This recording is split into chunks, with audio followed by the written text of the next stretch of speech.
চাহিদা অনুযায়ী বর্তমানে বিদ্যুতের কোনো ঘাটতি নেই। বিসমিল্লাহির রহমানির রহিম। আমার সম্মানিত সময়ের কথা অনুষ্ঠানের দর্শক শ্রোতা, আমি কথা বলার পূর্বে আপনারা একটি ভিডিও দেখেছেন, যেখানে আহ, বাংলাদেশের জাতীয় সংসদ, মহান জাতীয় সংসদে আহ, দাঁড়িয়ে প্রশ্নোত্তর পর্বে আহ, এই তথ্যটি দিয়েছেন আহ, বিদ্যুৎ ও জ্বালানি মন্ত্রী ইকবাল হাসান মাহমুদ টুকু। ওনার কথাটি আপনারা শুনেছেন। এরপর এই যে দেশে আসলে বিদ্যুতের কোনো ঘাটতি নেই, এই বিষয়ে উনি যেই পুরো বক্তব্যটি দিয়েছেন সেটি শুনুন। চাহিদা অনুযায়ী বর্তমানে বিদ্যুতের কোনো ঘাটতি নেই, তবে গ্রীষ্মকালে সর্বোচ্চ চাহিদার সময় বিদ্যুৎ উৎপাদনের প্রাথমিক জ্বালানির ঘাটতি, সঞ্চালন বিতরণ অবকাঠামোর সমবিদ্যতা এবং রক্ষণাবেক্ষণ, ঝড় বৃষ্টির কারণে মাঝে মাঝে কিছুটা বিভ্রাট ঘটে। যদিও চাহিদা অনুযায়ী বিদ্যুৎ সরবরাহ করা সম্ভব হয় না।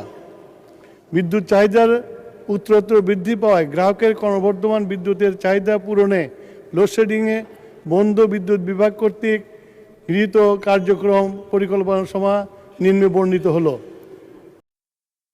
সম্মানিত দর্শক, আমাদের বিদ্যুৎ ও জ্বালানি মন্ত্রী ইকবাল হাসান মাহমুদ টুকুর পুরো বক্তব্যটি শুনেছেন। উনি বলেছে যে দেশে বর্তমানে বিদ্যুতের কোনো ঘাটতি নেই, তবে গ্রীষ্মকালীন উৎপাদনে বিভিন্ন সমস্যার কারণে বিদ্যুৎ সরবরাহ করা সম্ভব হয় না এবং জ্বালানি তেলেরও সংকট রয়েছে, এই ধরনের উনি জানিয়েছেন। তবে বিদ্যুতের কোনো সমস্যা নেই, বিদ্যুৎ সরবরাহ করা যাবে।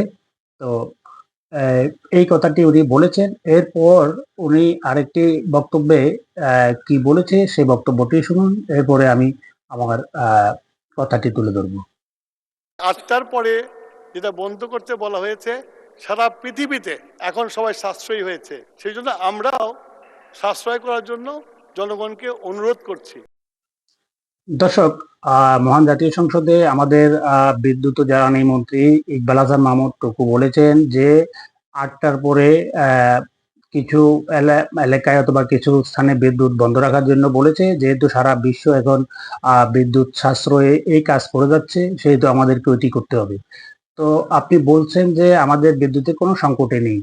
তো বিদ্যুতের যেহেতু কোনো সংকট নেই, সেহেতু আমাদের সাশ্রয়ের লক্ষ্যে, বিদ্যুৎ সাশ্রয়ের লক্ষ্যে আমাদেরকে এগুলি বন্ধ রাখতে হবে কেন? আমাদের তো কোনো সমস্যাই নেই, সংকটে নেই। তো এই ধরনের অযাচিত কথা, তথ্যবিহীন কথা সংসদে আমার মনে হয় না বলাই উত্তম। কারণ এই সরকার নতুন এসেছে এবং এই সরকারের যিনি প্রধান, শহীদ প্রেসিডেন্ট জিয়াউর রহমানের ও 3বারের প্রধানমন্ত্রী বেগম খালেদা জিয়ার পুত্র, বড় পুত্র জনাব তারেক রহমান, উনি আসলে দেশে দেশকে এগিয়ে নিতে যথেষ্ট পরিমাণ চেষ্টা চালাচ্ছেন এবং দেশের উন্নয়নের স্বার্থে বিরোধী দল সহ একসাথে বসে দেশের জনগণের স্বার্থে উনি কথা বলতে, দেশের জনগণের যেভাবে স্বার্থ, দেশের উন্নয়ন হয়, দেশের জনগণের স্বার্থ রক্ষা হয়, সেই লক্ষ্যে তিনি কিন্তু কথা বলে যাচ্ছেন। ওনার কথায় কোনো ধরনের কোনো অসঙ্গতি নেই, কিন্তু কিছু কিছু মন্ত্রীর কারণেই অনেকটা বিতর্কিত হচ্ছেন এই সরকার। আমি আশা রাখবো আমাদের মাননীয় বলার জন্য যদিও উনি সংসদে নিষেধ করেছেন, তারপরও জনাব আমাদের দেশের বর্তমান প্রধানমন্ত্রী জনাব তারেক রহমানের দৃষ্টি আকর্ষণ করছি। আপনি যে মন্ত্রী পরিষদ দিয়েছেন, যে মন্ত্রী পরিষদের মন্ত্রীদেরকে আপনি আপনার পার্সোনাল ভাবে ডেকে একটি বৈঠক করে বলে দেবেন যে অসত্য, পবিত্র সংসদে অসত্য কোনো তথ্য দেওয়ার প্রয়োজন নেই, এবং কি যেটি আছে সেটি, এবং সামনে করণীয় বিষয়ে যেন মন্ত্রীরা কথা বলেন, মন্ত্রীদের কথায় যাতে কোনো ধরনের অসঙ্গতি পাওয়া না যায়।